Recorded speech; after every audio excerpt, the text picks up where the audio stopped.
Knock, knock. Knock, knock. Control freak. Now you say control freak who? I used to be a control freak, but I took charge and I ended that. Here's a couple of ways you can identify control freaks. They not only cut the steak for you, but they place it in proper alignment so that you can eat it piece by piece in the proper way, in the proper alignment, as they lecture you on proper etiquette. Or they sit on the couch and they complain about how sloppy Martha Stewart is. Or they rearrange what you just rearranged. Why are some of you looking so guilty? Husbands? The dishwasher. Anybody have their dishes rearranged in the dishwasher? Am I the only one? Control freaks try to take the speck out of your eye without addressing the plank that's in their own, the plank that blocks their sight. And control freaks try to hold you accountable for what they themselves are doing. And of course, I had to throw in these last two statements because it ties in with last week's message, which is online. It's on our Facebook page, it's on our website, it's on our YouTube channel. Control freaks, they like to have a say in everything, don't they? In everything. Remember when God asked Job, where were you when I laid the foundations of the earth? And that was God's not so subtle way of reminding us that only He gets to decide how the world works. And I know that if most of us were like Job, control freaks, we would have replied to God's rhetorical question, well, I wasn't there, but I would have liked to have been invited. I would have liked to have offered my opinion in things. But who's really, really in control of our circumstances and lives? We often think we are. We think we are. When I drive my car, I'm in control of it. I know exactly where I want my windows. I know what temperature I like. I know what speed I want to drive, and I know the direction I want to go in, right? We understand that. And that's what I keep telling myself until I hit that patch of black ice and reality is re-encountered.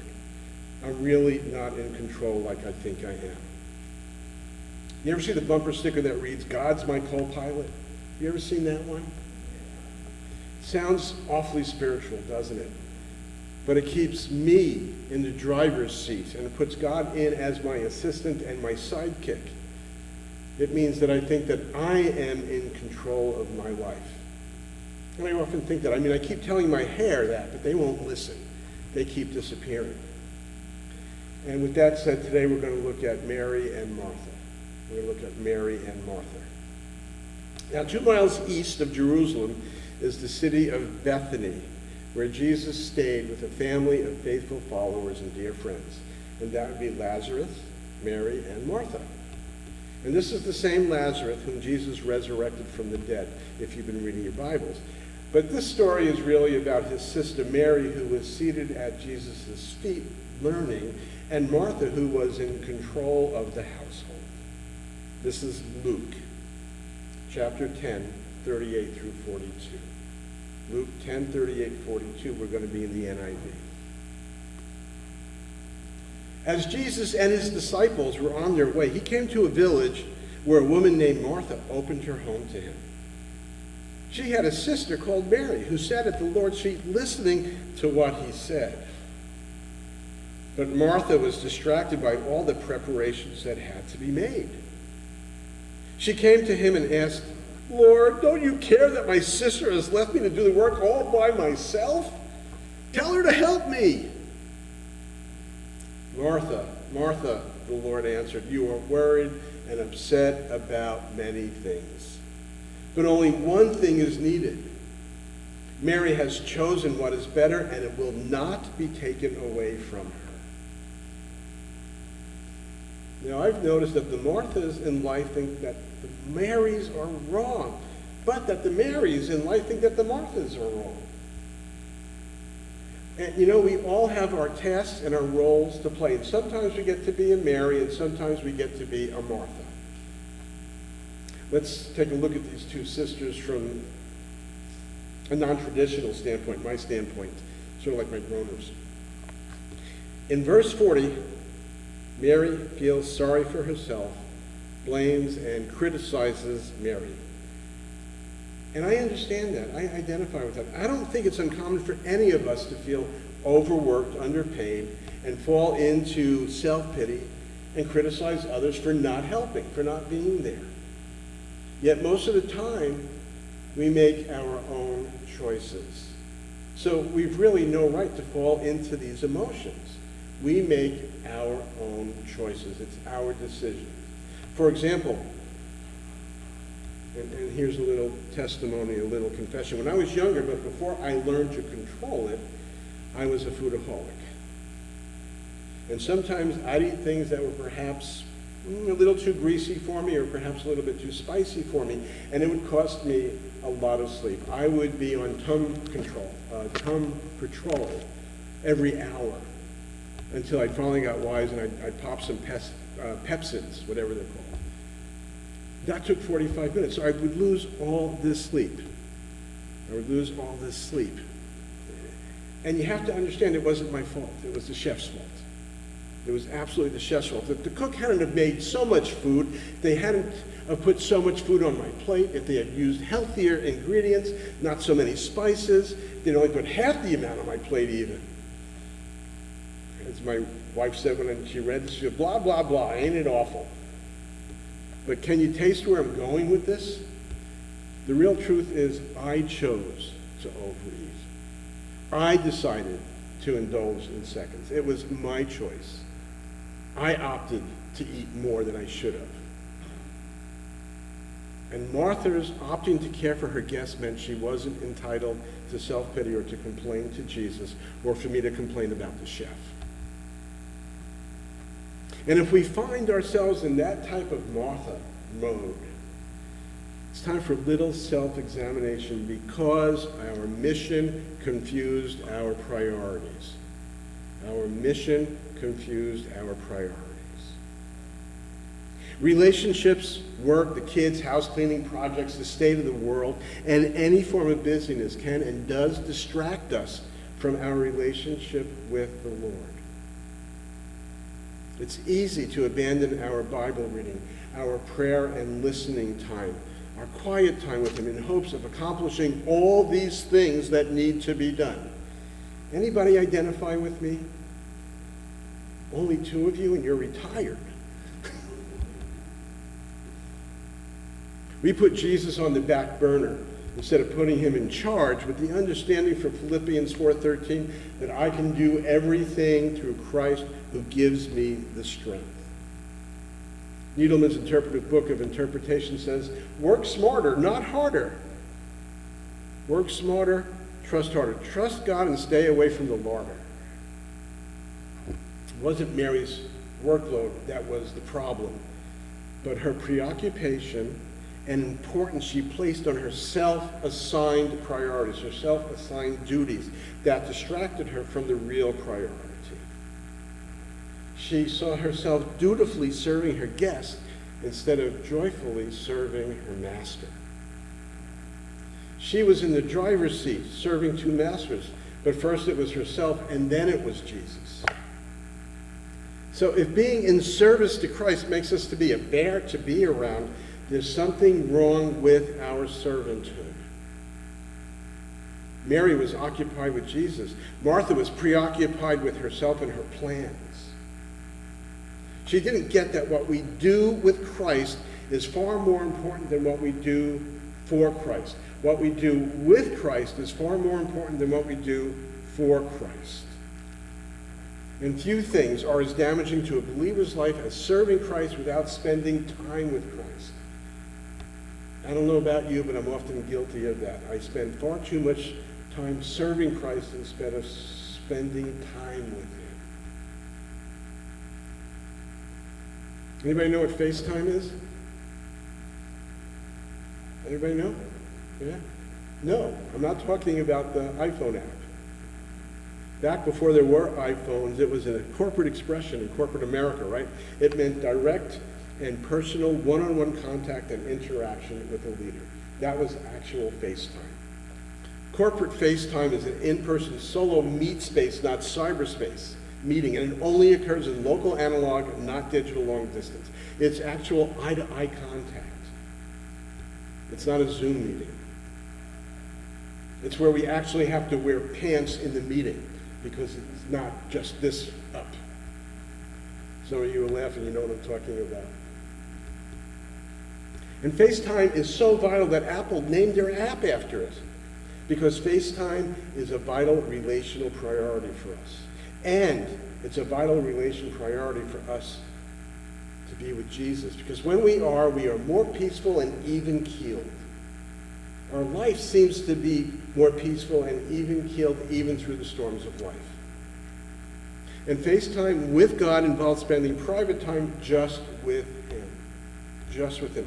Daily meeting with Christ personally and privately helps us not to end up like Martha. Busy, busy, busy. Stressed, but not blessed.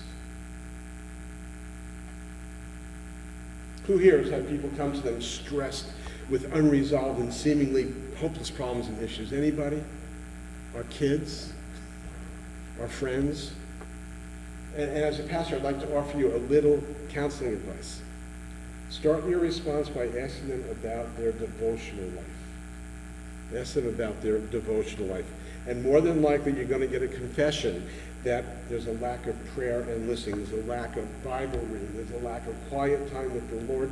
And there's a lack of time with spending time with other believers.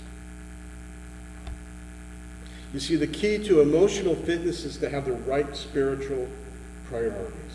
The key to emotional fitness is to have the right spiritual priorities. And while our devotional time aids our spiritual formation, and you need to understand this, it doesn't mean we're going to avoid and not have any trials and tribulations and troubles in our lives. That's not what it's about. But it does mean that during these times, we're going to find hope, peace, and divine solutions when these trials and troubles and tribulations and temptations and turmoils do come about. Spiritual fitness helps us to avoid Martha's trap of becoming so preoccupied with work and our load versus burdens. Also from last week's sermon, loads versus burdens. Also from last week's message, that she ignored her sister's need and then tried to throw her under the bus. But get this, understand this, Martha's service wasn't wrong. What Martha was doing was not incorrect. She just needed an attitude adjustment. Again, catch this point. Jesus didn't tell Martha to stop and sit down and listen to him. He didn't say anything like that. He just said, I'm not going to take it away from your sister. Because it's the Marthas that allow the Marys to have their spiritual needs filled. I'm going to repeat that. It's the Marthas that allow the Marys to have their spiritual needs filled. And by the way, that's servanthood. And understand also that serving is a form of worship. Serving is a form of worship.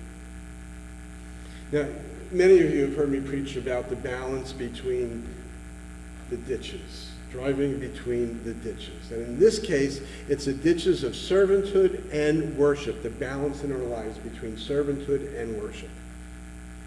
And you all know, if you've read this story or you've been around churches for a while, that Mary and Martha are often contrasted in such a way as to downplay service in light of worship. But please understand, the Christian life is not an either-or situation, but rather a balance of both. Anybody know the scripture that says we are saved unto, nice and loud, somebody? Works. We're saved unto works. We need the balance of both. The balance of both. Being worshipers and being servants. That's my point. Now, 18th century hymn writer Charles Wesley said it perfectly. Faithful to my Lord's commands, I still would choose the better part.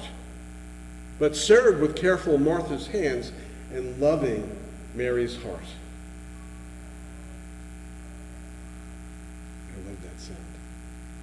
One commentary says, it seems evident that the Lord wants each of us to imitate Mary in worship and Martha in work. Blessed are the balanced. Blessed are the balanced, for they will not break. I plagiarized that from a saying about trees with snow because they bend.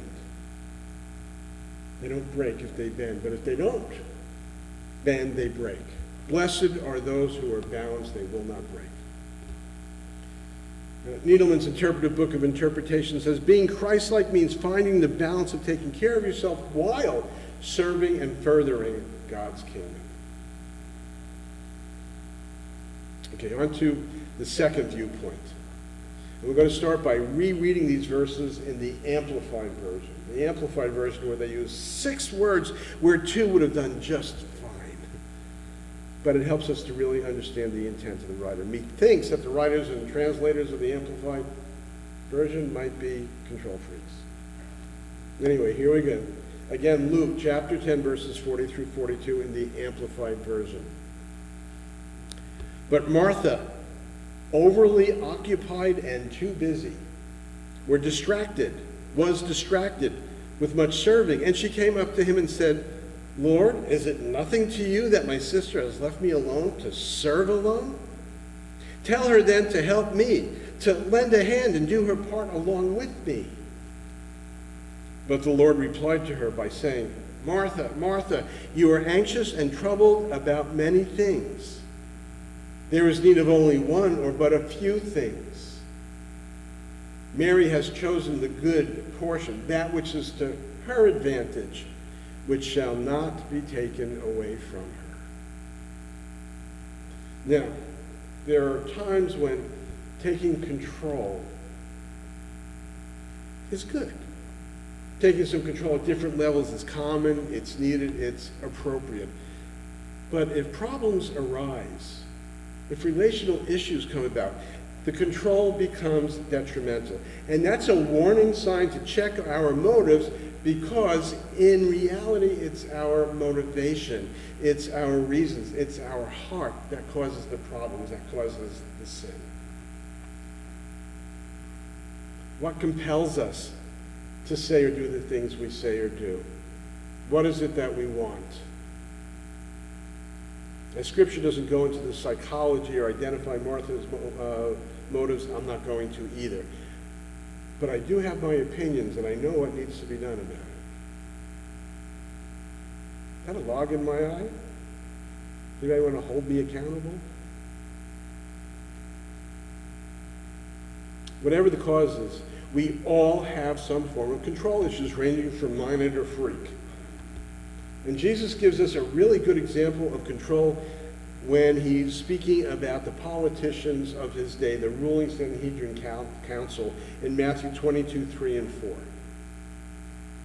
He says, and this is the NIV version, but do not do what they do, for they do not practice what they preach.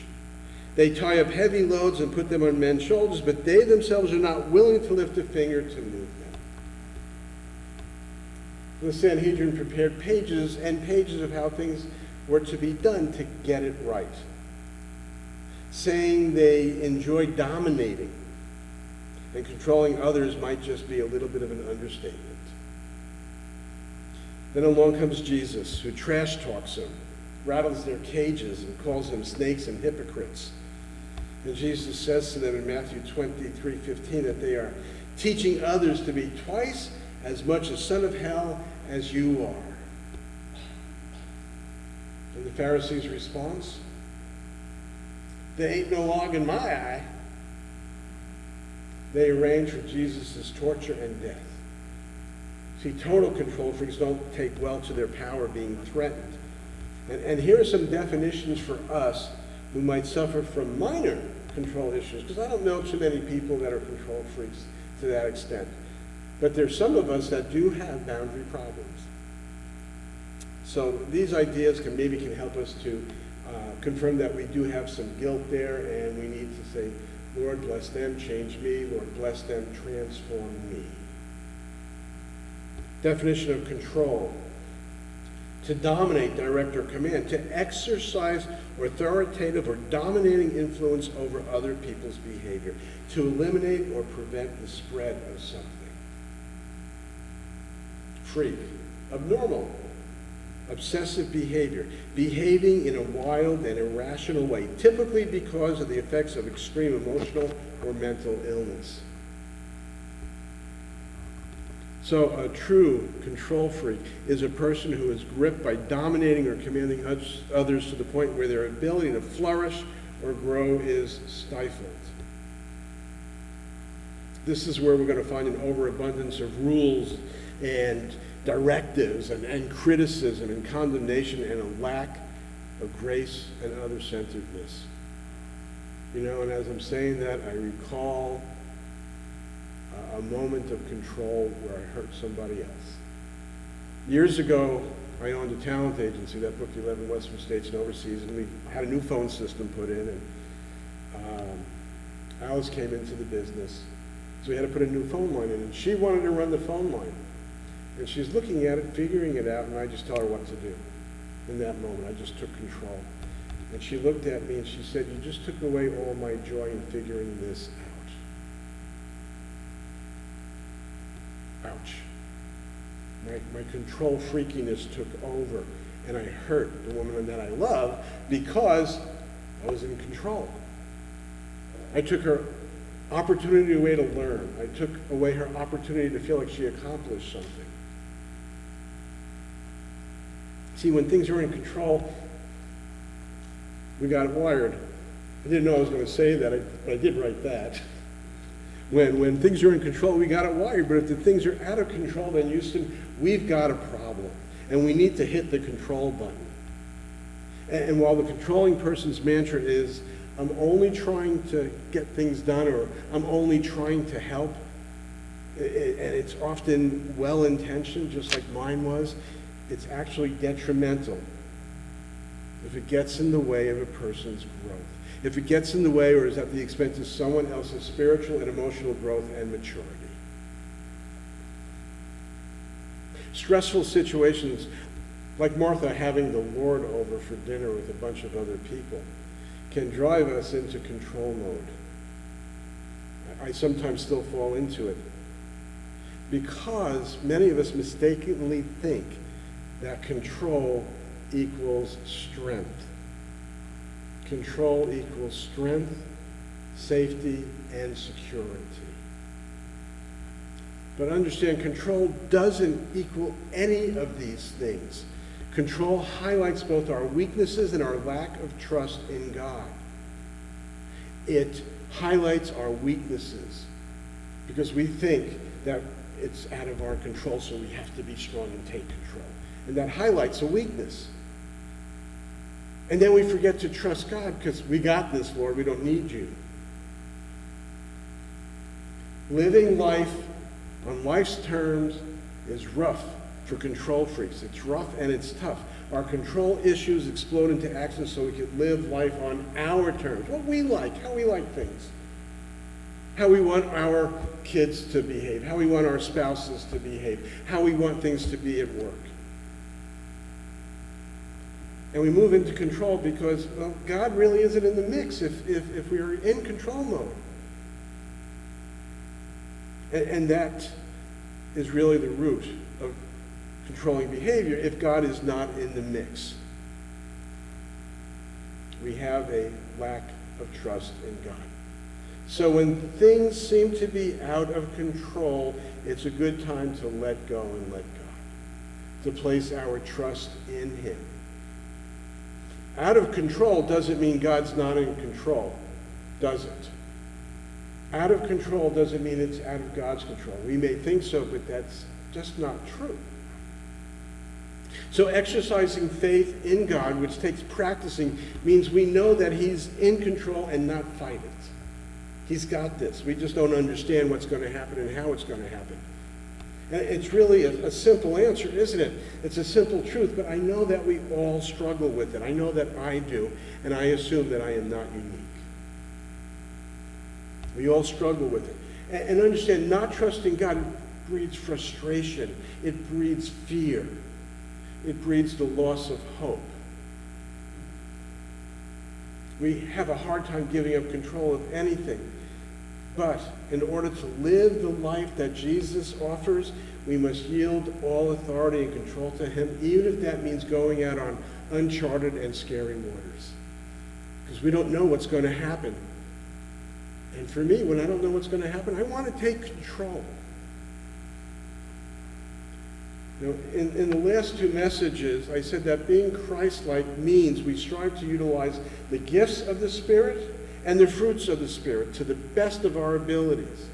To the best of our abilities, we live up to our God-given responsibilities in all our relationships and in our homes, in our ministries and work, and every place in between. But again, we are to trust the results to God. We do all that he asks us to do, and then we place it in God's hands. It's not easy.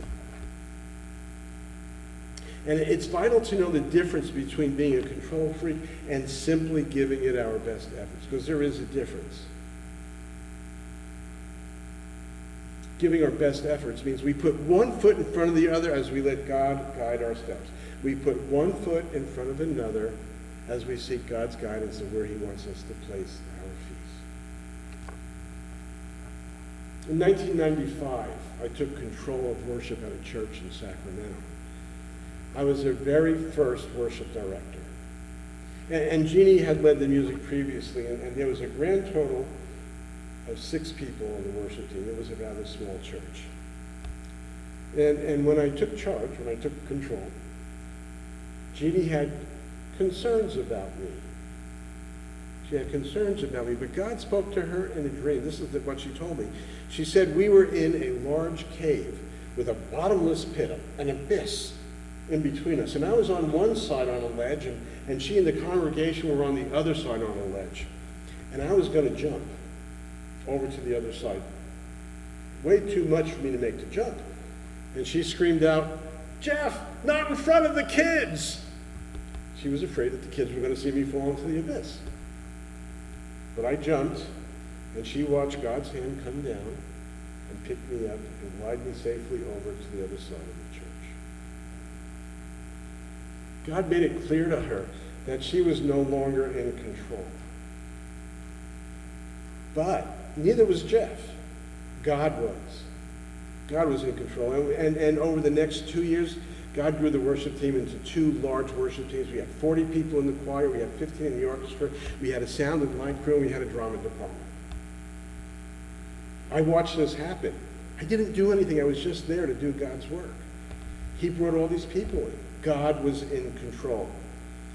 God was in control. And when God's in control, big things happen. Do you agree with that? When God is in control, big things happen.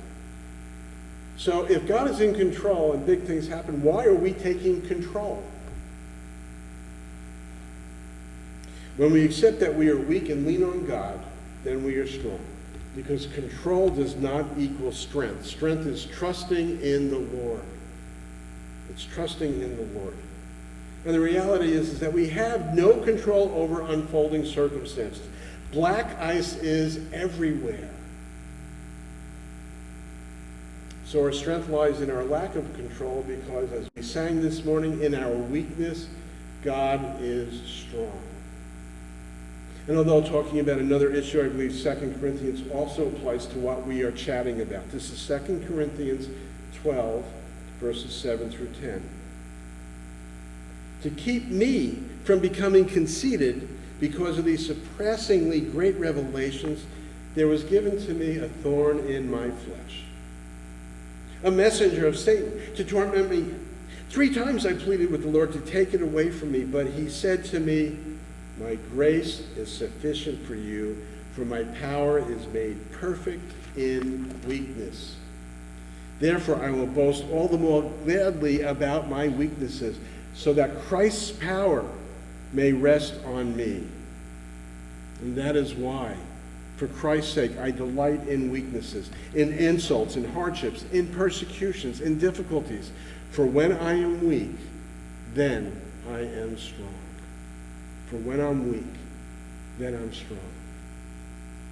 With God, all things are possible.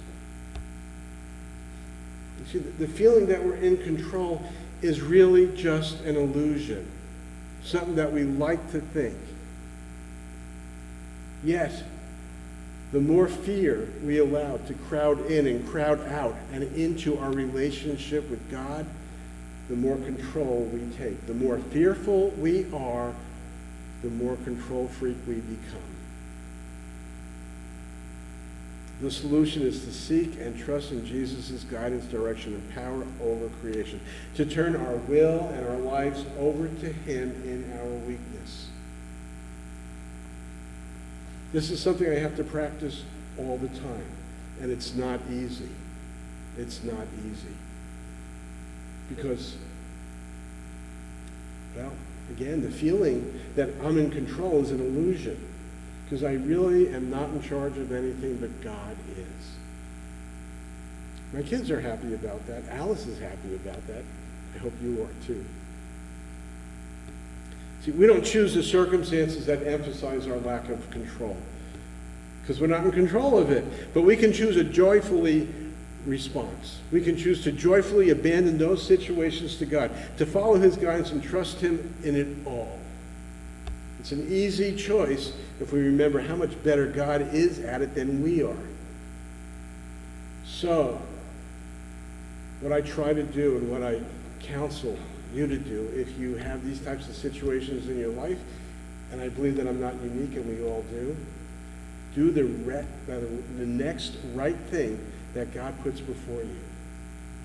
Do the next right thing that God puts before you, and then put one foot in front of another and let God guide your steps. Because he's never surprised. He's never unprepared. He's never defeated. He's never waylaid. And he never fails because he's capable of doing anything and everything, even surpassing our own perfectionism.